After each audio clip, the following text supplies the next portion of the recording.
Hello everyone, welcome back to Tau Talks. I'm Adam Eichelberger, Director of Evangelization here at Assumption Church, and as always I'm joined by our pastor, Friar Rick. And today, Friar Rick, I know that we're talking about something that's really important, especially at this time of year, in this year in particular, which is talking about the upcoming election in November. And I know that this has been a topic on a lot of people's minds, and people have been thinking about it, especially about how we vote as Catholics. And I know that you have put a lot of thought into this and created this document for us at Assumption called Equally Sacred Priorities. And so we're going to take some time to unpack the thoughts that you have about election and what Pope Francis has even said about how we as Catholics should vote. So Sure. There are a couple of things that come to mind. First of all, I'm a very political person by nature. If I wasn't a friar and a priest, I'd be involved in politics. I've always been involved, and I love it because I think it's part of how we shape our future. And being now a citizen of the United States, I'm very privileged to be able to take part. But as a religious and as a member of the clergy, I can't be actively involved in partisan politics. So I've done the second best thing, which is I'm going to help make sure the elections run smoothly. So I'm a voting system specialist for this election. So I'll be doing one of the early voting sessions, and then on November 3rd I'll be working at one of the polling stations, ones that need some Spanish speakers. So I'm excited about that. But Adam, I'm really concerned about some of the stuff I've been seeing on the internet.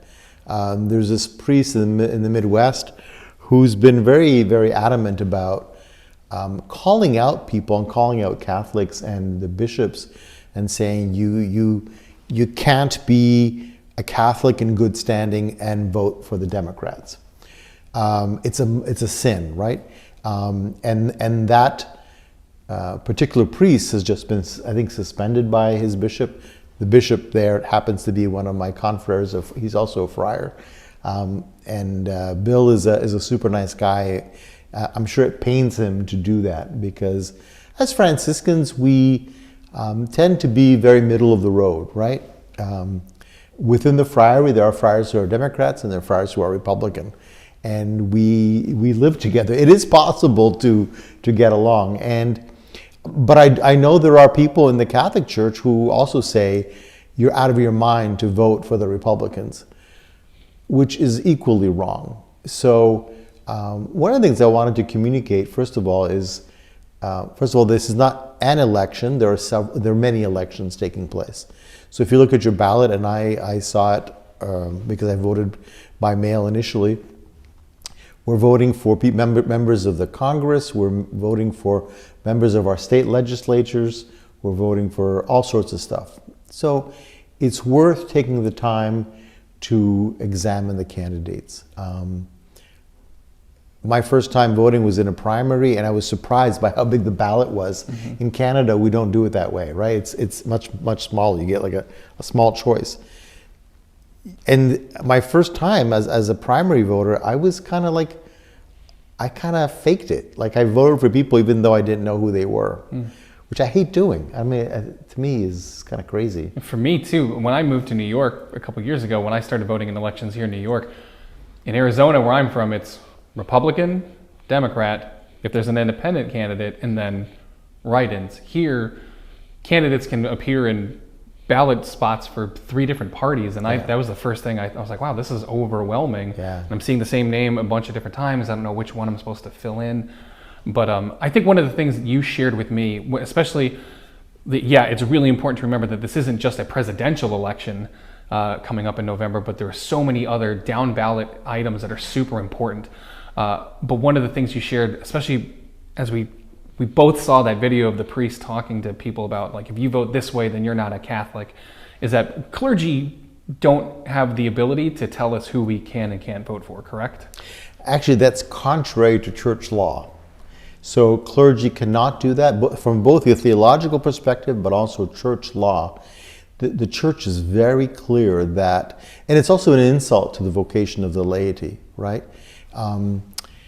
We as clergy and religious to some degree are there to help, to assist the faithful informing their consciences, right? To figure out what is the gospel message. What is Jesus saying to us today? The task of taking that gospel value and that message and applying it to the concreteness of real life to this particular situation is the domain of the laity. That is their responsibility as disciples. And especially when it comes to an election, not just an election, but when it comes to an election, how do I apply this teaching in reality? Because I don't know about you, but there is never a candidate that ticks all the boxes. So how am I going to do this? So, and that goes down to very basic church law and church teaching, which is that ultimately our conscience is the arbiter of our lives. Every one of us, but especially the laity, have to follow. It's not a choice. You must follow your conscience. Now, your conscience has to be well formed. Conscience is not, well, this is what I feel. No, that's not enough. Feeling is part of it, and that's important. But I think you have to become educated as to what does the church teach? Why does it teach it? You have to talk to people who are wiser than you. Always give the benefit of the doubt to the church. Like, even if you disagree, even if you read and educate yourself, ideally you would still give the church the benefit of the doubt, because 2,000 years of tradition and experience is bigger than me or you, right? But even with that caveat, if you feel that is not what the Lord is saying to you in your heart, you must go with that. So conscience is a very important piece of this whole reflection. But more importantly, it's kind of like the work of the laity. You know, this is how you put your faith into practice. Right. Now, as we kind of talked about the church, clergy, the leadership that we have don't get to inform us who is the correct candidate. But like you said, we have to form our consciences correctly. We have to make sure that we're doing the work to properly form our conscience and then applying that to our civic duty. So let's get into maybe a couple of the topics that we need to be aware of, and some of the ones that maybe that we're not, because I feel like a lot of the time, especially when we hear candidates on both sides of the aisle making their positions, it comes down to maybe like one thing, and then we become like a single issue voter. Like, if it's this thing and this is the one thing and I'm going to vote on this topic this way. But I think that there's maybe a lot more, I don't want to say nuance, maybe that's the right word, nuance to this discussion, that like I think it's bigger than just one issue. So what are some of these issues that we need to be considering? Well, what happened was, just to preface our conversation, I saw a publication that was called Equally Sacred Priorities, and it was put out by a lobby organization called Network. And Network is a lobby group from different religious women's communities, and they do a lot of good stuff. I mean, they're also known as the nuns on the bus. They've gone promoting certain things, and they put out Equally Sacred Priorities, and they focused on different topics, and they got their words, the words Equally Sacred Priorities from Pope Francis, and we'll talk about that. And I thought, well, maybe this would be a good thing to share with people, but I really didn't like it because it showed the reflection for Pope Francis, and then next to it, it had Trump and Biden, check. Who does this? And I'm like, well, no, that's, again, it's not just clergy who do it. Sometimes women religious or male religious tell you who to vote for. Right. That's wrong, right? You can say what the value is, but it's up to lay people to say, this candidate fulfills it or this candidate doesn't. And we have to be open-minded. So I put together my own version of Equally Sacred Priorities, and I use all quotes from Pope Francis. Some of them are from some of his encyclicals, some of them are from talks he's given, and a lot of them are from, which I thought was kind of cool, from his address to the Congress back in 2015 when he spoke to the US Congress. So the first one that we talk about is the defense of the unborn, of children in the womb. That is an absolute for us. It's an absolute value, and we have to be clear in our defense of unborn children. However, the Pope goes on to say, equally sacred, however, are the lives of the poor, those already born, the destitute, the abandoned, the underprivileged, the vulnerable, infirm, and elderly exposed to covert euthanasia, victims of human trafficking, etc., etc. So, and that's a little bit of a conflict what the United States bishops have said. They've kind of said, yes, there are a lot of issues, but the most important one is abortion, basically. And the Holy Father is saying, no, it's not. They're equally important values. Now, he does go on to say, if you're not born, it's kind of difficult to defend your life. But at the same time, the issue of abortion is so complex, how it's so tied up into women's rights, and I don't find that there's anybody around who likes abortion or wants abortion, but what they struggle with is a woman's right to autonomy. And that's, if we don't understand that piece of it, we'll never win the abortion debate. I was I liked back in the day President Obama's version of his policy, which was, let's agree to reduce abortions to the bare minimum. For us, it would be, as Catholics, it would be 0. Right. For others, maybe not that number, but at least we'd work towards the same goal. So I think that's one of the things, I think the most important thing is that we value human life from conception to natural death. And we strive to protect all life as one of the most important values in elections. Right, and that's also, I think too, specifically for me as a voter, I see so often the discussion surrounding abortion being closely linked to the discussion about healthcare and caring for those who need it, and that's also one of those items when we talk about caring for every life from conception to natural end, making sure that people are cared for, because it is our duty, as Jesus commands us, to care for those who are sick, visit the imprisoned, and he commands us to care for the marginalized. And Pope Francis speaks to that very elegantly, that the unborn are considered the marginalized, but so are the poor, so are the infirmed, so are the imprisoned, so are those who can't afford adequate health care. So these are big discussions that we have to have about caring for everybody in that spectrum. Yeah, and I mean, people may decide in their conscience, no, for me, it's got to be the candidate who exemplifies the most anti-abortion perspective. And that's people's choices. My caution would be that anti-abortion and pro-life are two different things, right? Some people, I mean, there are people who are kind of nutty out there who are very adamantly anti-abortion, but the rest of their opinions are extremely not pro-life. Right. So how do you make sense of that, right? You got to ask yourself, where do I fall? And how do I exemplify kind of a Christian attitude in my voting, but even in my talking about politics in that regard.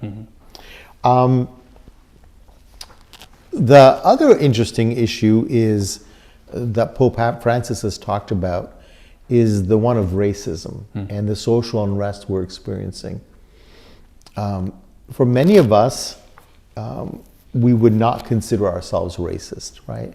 Our attitudes are wholesome and kind and compassionate.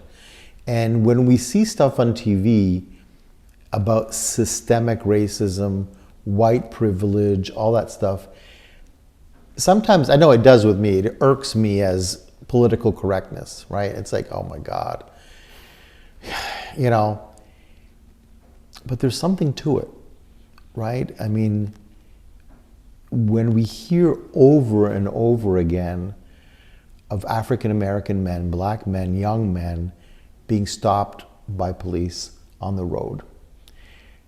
I know that if I was stopped by the police for traffic, I would make sure my hands were on the steering wheel, visible and all that. But the likelihood that, it seems the likelihood that I would be stopped is less because I'm white and that I would get mistreated. And that pains me to say that because I have a friend who's a police officer. I've had friends in Toronto who are police officers. My interaction here in Syracuse with the police has been amazing. I have seen them deal with people of every race. I have seen them deal with people who are mentally ill. I've seen them deal with people who are homeless.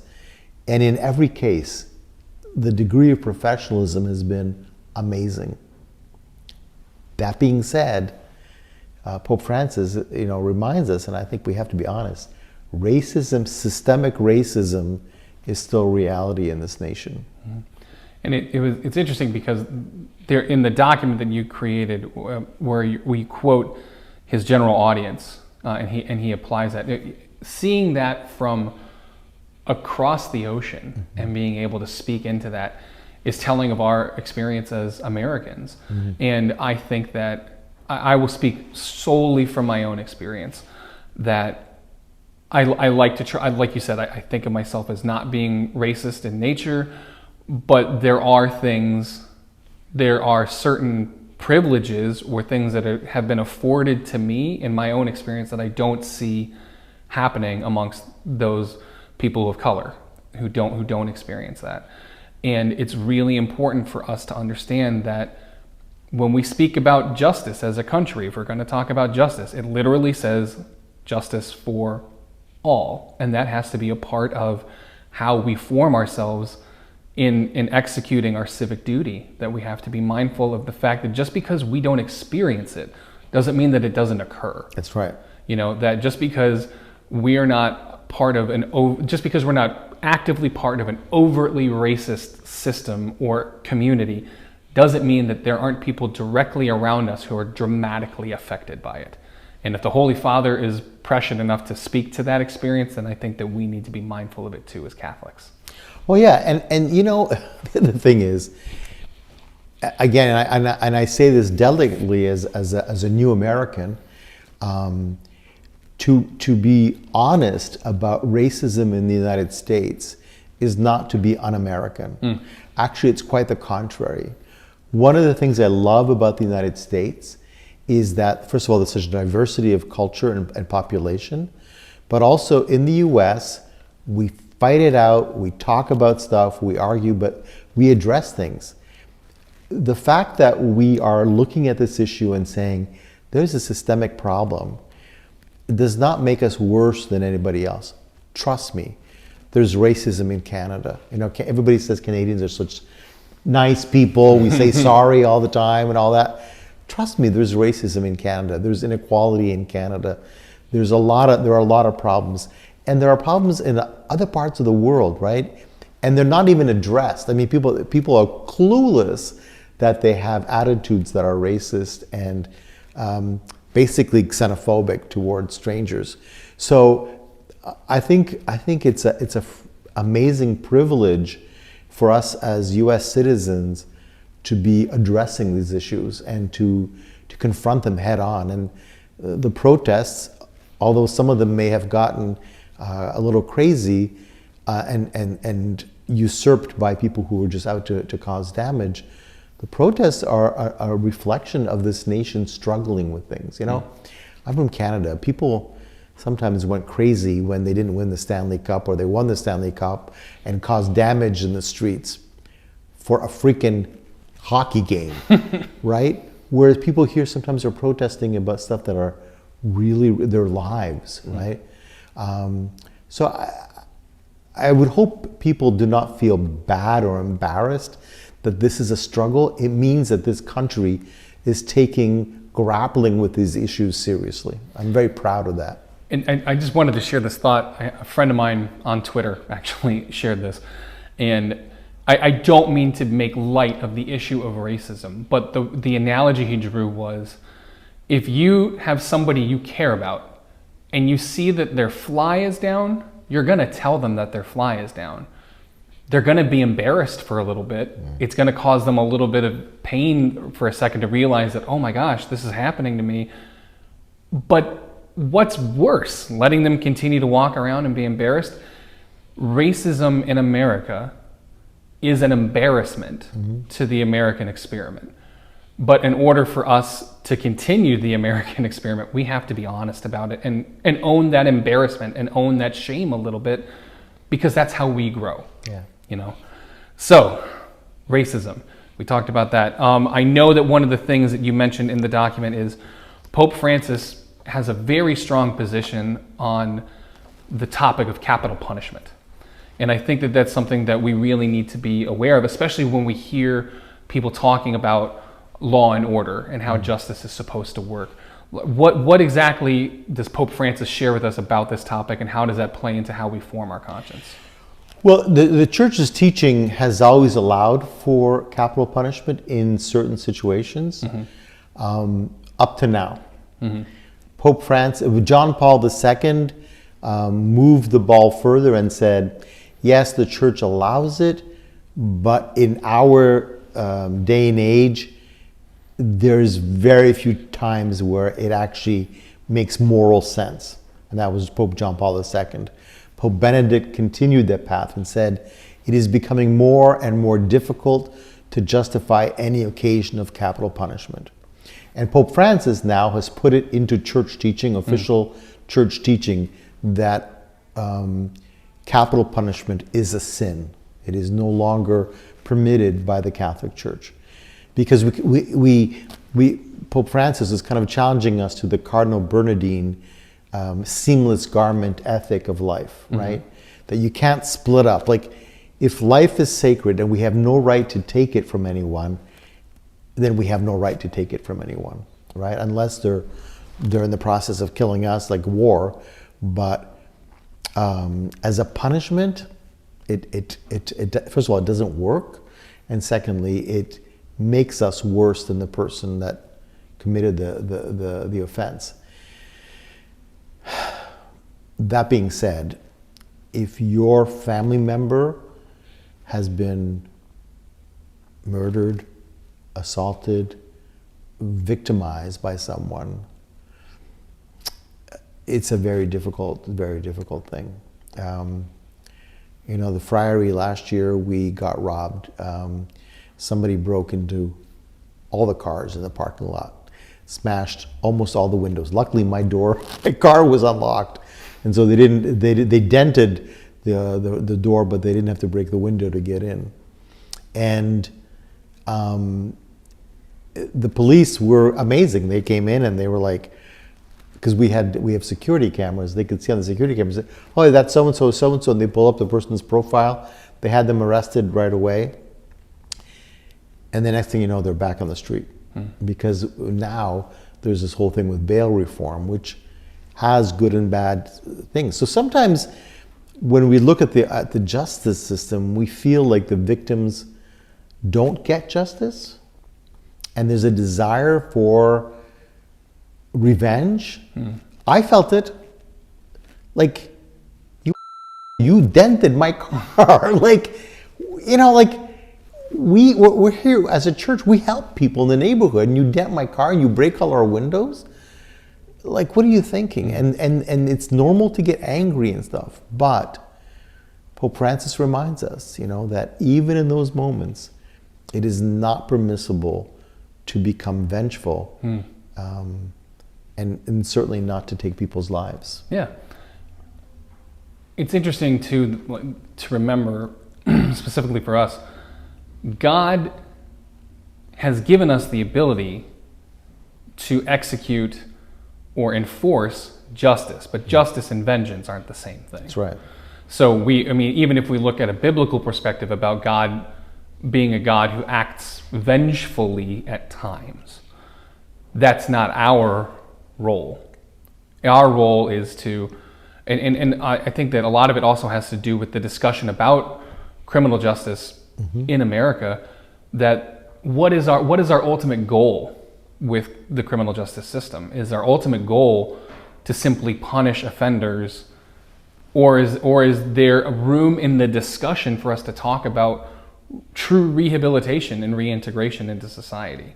And it's specifically in circumstances, and you're very right that there are very heinous crimes that are committed, and we understand that there's a gravity behind that needs to be considered.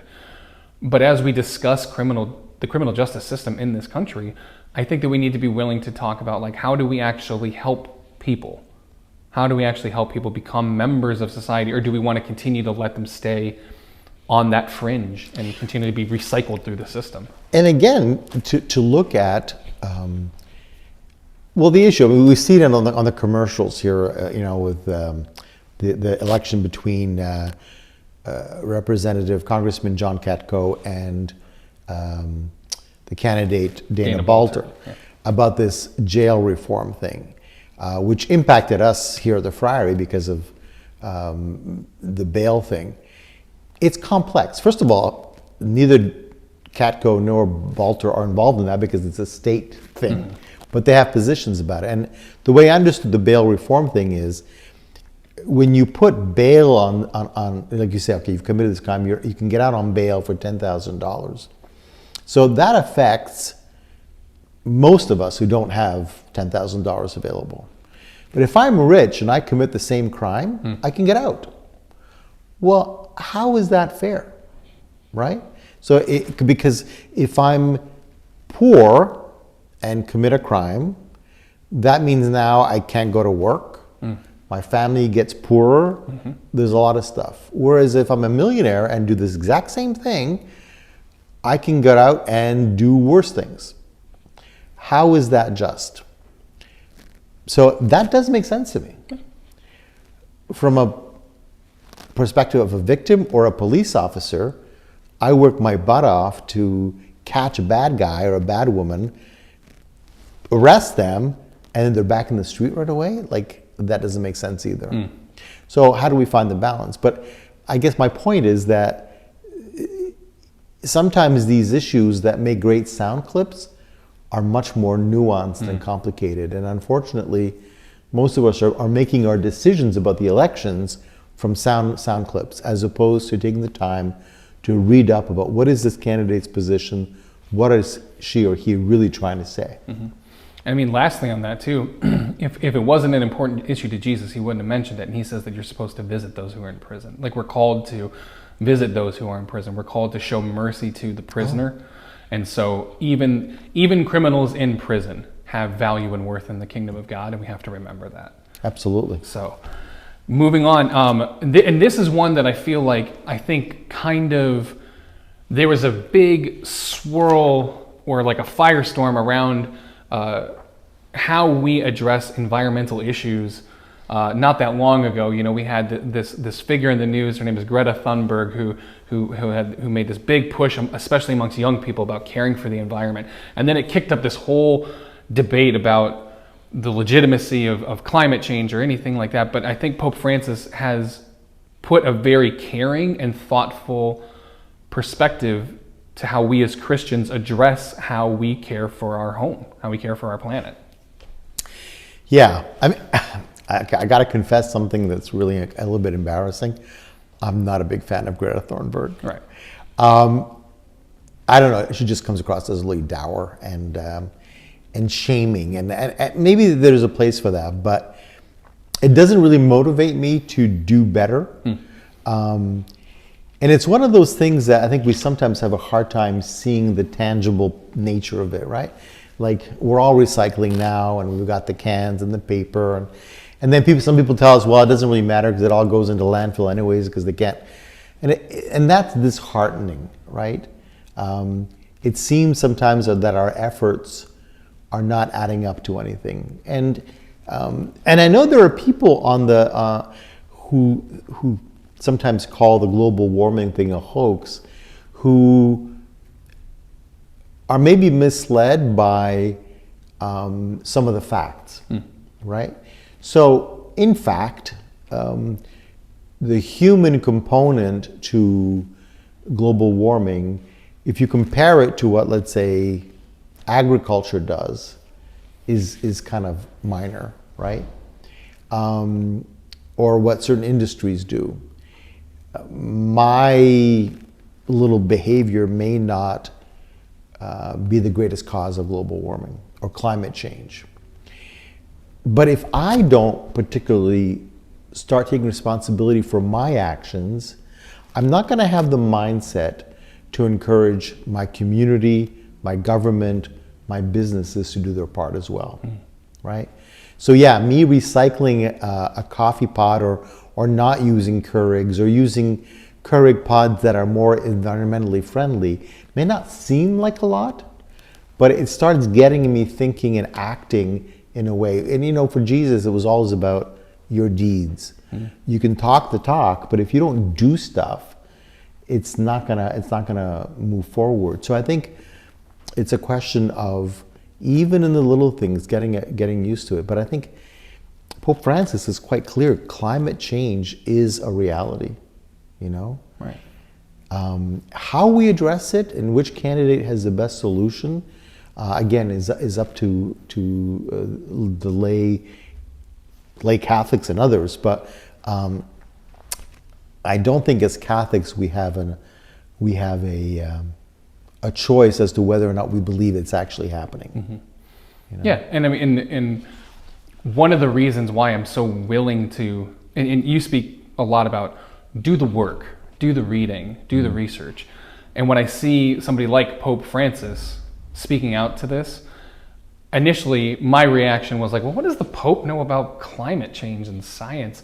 And I'm like, oh, wait a minute, he's a chemist. Like, he understands science, he has a scientific mind.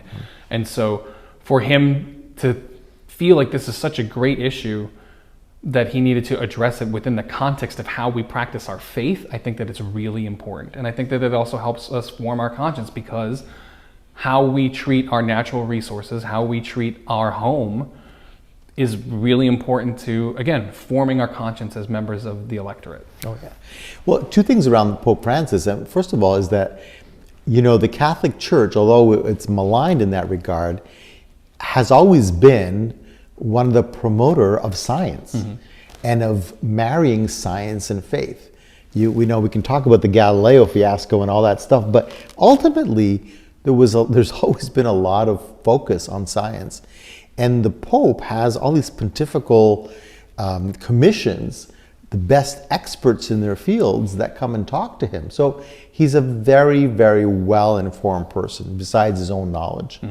Secondly, as a Franciscan, you know, we come at it from a Franciscan spirituality and leave it to a Jesuit Pope to take Franciscan spirituality and apply it in a way that makes sense. Franciscans believe, and this was a big thing for St. Francis, Francis was awed that God became a human being, that God created us. And because we all have the same Father, the same Creator, we're all related, right? So that's why he calls the sun his brother and the moon his sister, because we have the same parent. And because we have the same parent, we have a natural relationship. And I am my sister's keeper, my brother's keeper. And for Francis, all of creation, we are interconnected to it. And that's a big part of Franciscan spirituality, mutually interdependent. What I do affects the creation, and what happens to creation affects me.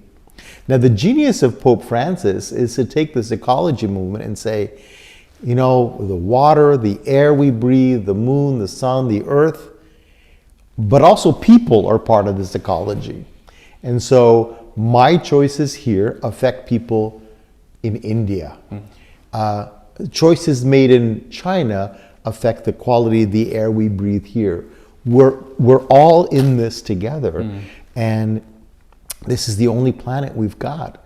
We have to be focused on caring for it and caring for one another. Right.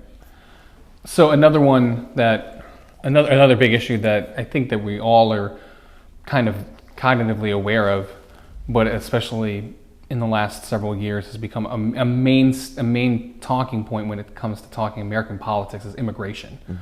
And you and I have talked about this a little bit, even a little bit on Tau Talks, I think, about my experience with immigration being from Arizona, being so close to the Mexican border, and realizing that there is also immigration concerns this close to our northern border, that there are people who immigrate into this country from north of the border, and that is also part of this immigration discussion. So I think that maybe unpacking specifically how we as Catholics and what Pope Francis says about the immigration discussion from a perspective of a country with these two borders, which have very different but very important realities.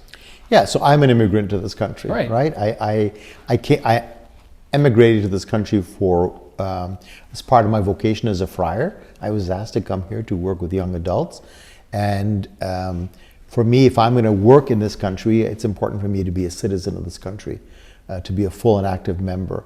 Although I'm extremely proud and still am also a Canadian citizen. In Canada, we have a vision of immigration that sees immigrants not so much as a melting pot where everybody comes and becomes an American or a Canadian, but a mosaic. So people come and retain who they are, but every piece of who they are and I am and you are forms a unique mosaic which becomes the face of Canada. And in reality, it's the same thing here, right? In the US, I mean, I don't really see that melting pot here. I think people retain their cultures and their traditions and their smells and their food, and there is little bit of assimilation, but especially traveling to the south of the United States, the Southwest, I should say, I love it there. I could move to El Paso tomorrow, right? The food, the culture, it's a different vibe, right? And that's what's really amazing about the United States. Every part of the country has a different feel. But for Pope Francis, the reality is, and as Catholics, we are first and foremost children of God. We are not US citizens, we are not Canadian citizens, we are not Italian citizens, we're not Argentinian citizens. We are human beings, children of God. That is our first and our most important identity. National borders have had their place. They are important to some degree politically, but people come first, right? So for you as voters, you have to balance the reality of we have to protect our integrity, we have to have secure borders, this and that. But the church is telling us, but people come first. And this is immigration thing. We're very much, one of the flaws I would say about the US and about the US electorate is that we can be a little bit myopic, right? We only see what's happening here. Like we see the Mexican border, we forget about the Canadian border. We also forget that the immigration issue and the refugee issue is a worldwide issue. There are millions of people in refugee camps throughout the world. These are people who are displaced by war or violence or economic situations in their countries, and they live in UN camps. And they're not there just for a bit. People live their entire lives in these camps because they can't go home and there's no place for them to go. And some of them do these desperate things like get into the Mediterranean or the Aegean and try to find a place to land, like Italy. And Italy has been really good about taking people, and we've heard of the horrific accidents of people dying, right? Pope Francis says we all want a better life for our children. My parents, even though I'm Italian, my family is from Turkey, and my father didn't like what was going on in Turkey, that it was becoming more and more nationalistic in a way that was anti-Christian, and he didn't feel safe, and he wanted something better for his family. My parents gave up a really nice life. Istanbul is a beautiful city with great weather and all this stuff. They left that, they left their family, they left, this is in the 50s, to come to Canada and freeze their butts off for me, for my future. Who wouldn't do that? And people in the US, our ancestors did that maybe last year, for some of us maybe 300 years ago, but probably for the same reasons. And Pope Francis says, if we can feel that in our own history, how could we say no to somebody else who's desperate for a better future for their families? Exactly. So another one of the talking points, Pope Francis in his address to Congress talked about violence and conflict and hatred. And so we kind of talked a little bit about, specifically, we talked about racism within America. We talked about immigration and refugee treatment in our country, but also the tendency that we can have as Christians to do bad things and pin it on our identity as Christians. Like we can say, like, because Bible says this or because God says that we can be discriminatory towards people. And I think that's a really important thing for us to address when we talk about this intersection. A lot of times we hear the discussion between about religious freedom and the intersection between religious freedom and what it really means to be a practicing Christian. Yeah, I mean, we can use Christianity as a weapon, right? And that's the kind of the challenge. How do we live our faith in a multicultural, multi-religious environment? And again, before we start feeling bad about ourselves and saying, oh, the US sucks, it does not. Most countries don't have the complex situation we have. You go to Italy, almost everyone is Catholic, at least in name. There's some minorities, there's some Jewish people, Muslim people, but the vast majority are Catholic, and they're all the vast majority of the people of the same race. In the US, this is a melting pot, this is a mosaic, this is an experiment that is pretty sacred. And that's what Pope Francis, elevates the US and other countries like it, like Australia, like Canada, most of the Americas. We're doing something that's pretty freaking unique. And so how we learn to live with multicultural, multiracial, multi-faith environments is going to be very important for the rest of the world as well. Part of it is coming to realize we don't live in a Christian country. Even though most of us are Christian, many of us are Catholic, there are people of other religions. And how do we live well with one another? How do we do that where I can celebrate Christmas, but honor those who don't? And don't impose it on other people. Don't freak out when other people want to celebrate their holidays. I think it's important that we also don't beat up on people who don't share our values. For example, the most important things or the most famous things were like those people who didn't want to bake a cake for a gay couple that got married. As a Catholic, I think even though our church does not recognize the marriage of two men as being the same as the sacrament of matrimony, I would be hard-pressed to justify discrimination towards them. We have to ask ourselves, how would Christ interact with them?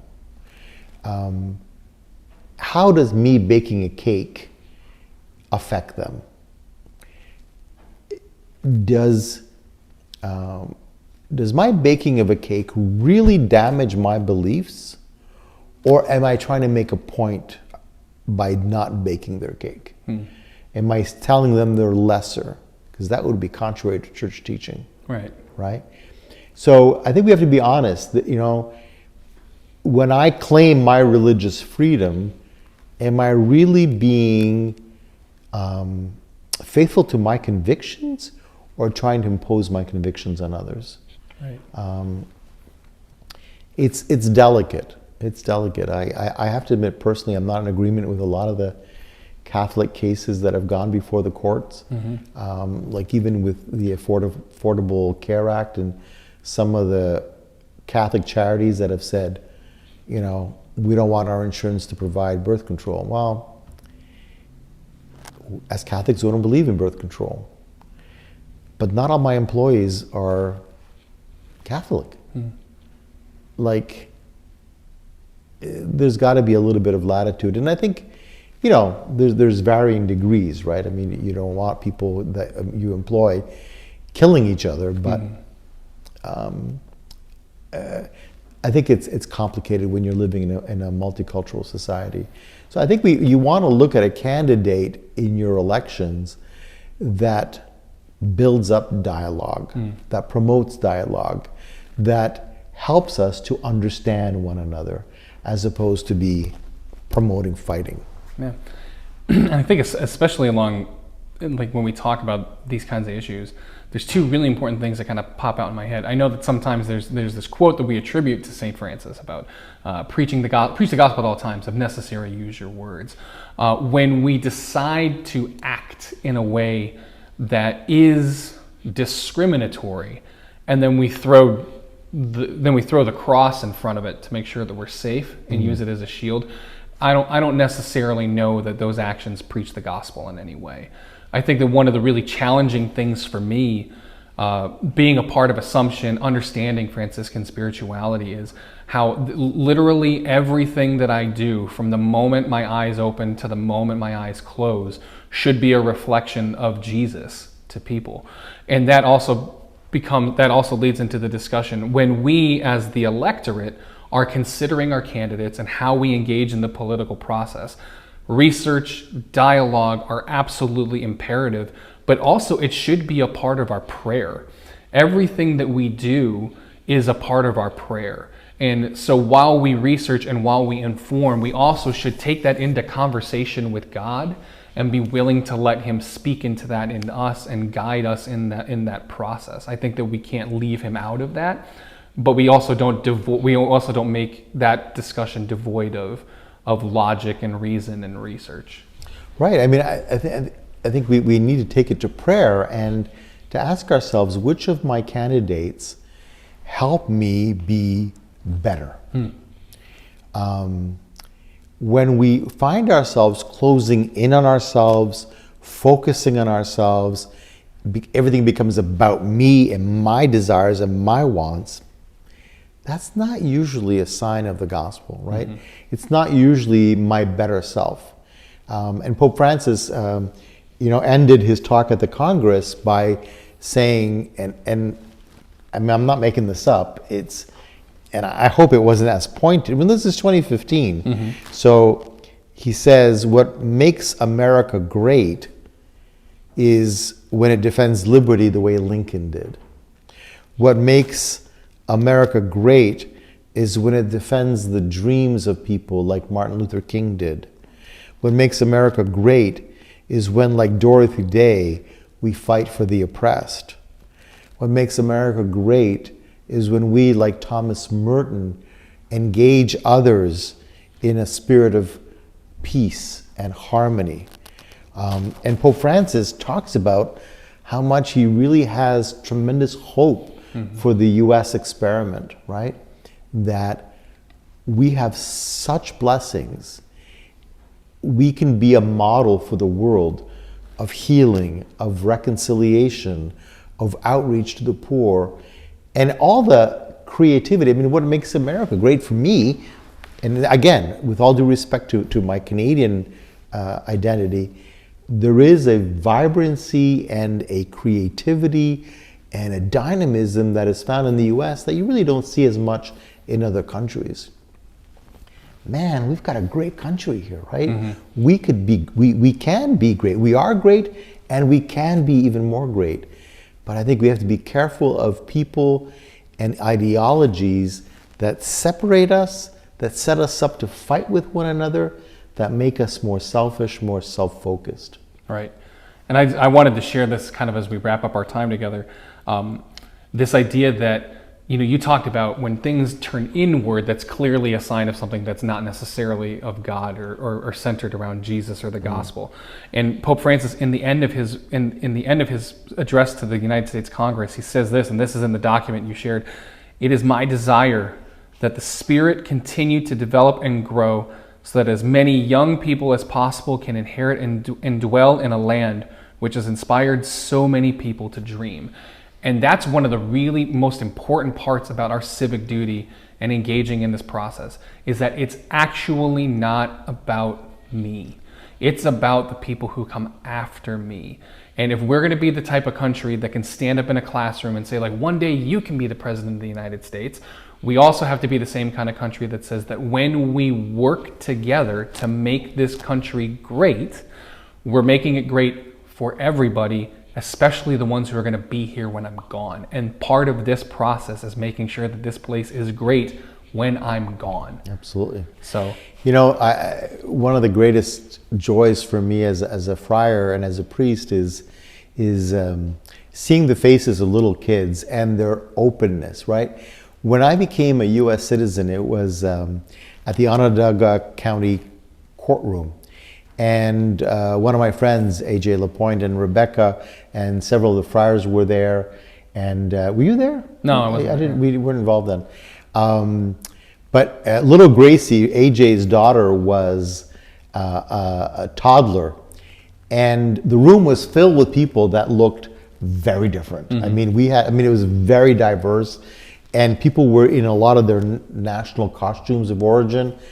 And Grace just went around and greeted everybody, right? Naturally. And she saw faces that were not familiar to her, but she had no prejudice. She was just so excited to meet people. And I see that in your kids, Grace, Gus, and Maggie. I see that in so many young adults, that they have such optimism and openness and a willingness to accept kids and to accept one another. People bash millennials so much, but millennials are amazing. They can be a little flaky sometimes, but they can be snowflakes sometimes. But overall though, wow, what an openness and a willingness to accept. And they will fight for the truth, and they will fight for justice. So for those of us who are older, who are voting, who are Catholic, as you said, I think it's really important that we use this election to leave a legacy of hope and of a good future for our children. So that being said, we want to encourage you to really do the work in this political season, in this election season. We encourage you to visit our website, view the document that Friar Rick has prepared, and share it with people. Feel free to and that's one of the really great things about this, is it's not saying who to vote for. There's not a check next to one candidate or a red X next to another one. We have the ability to share this with people on our social media or email, or we can text it to them and then have conversations around it. But as we have these conversations, be gentle, show grace, and make sure that we're being open with the conversations that we have around that. So again, we encourage you to visit our website, check out the document that Friar Rick has prepared, sharing the same title, Equally Sacred Priorities, and we encourage you to share that out and read that as you inform yourselves.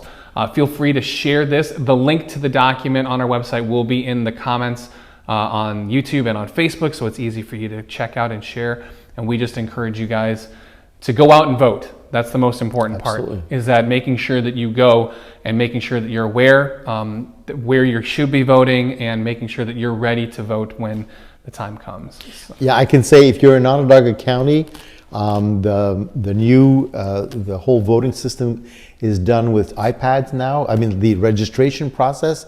So if you end up at the wrong place, it's really cool. We can direct you to where you need to be. You can vote by mail, you can vote by advanced polls, you can vote on election day. But if you don't vote, you can't bitch about it. I'm sorry, I don't want to be vulgar about it, but this is it. This is where it comes down to. Put your words into action.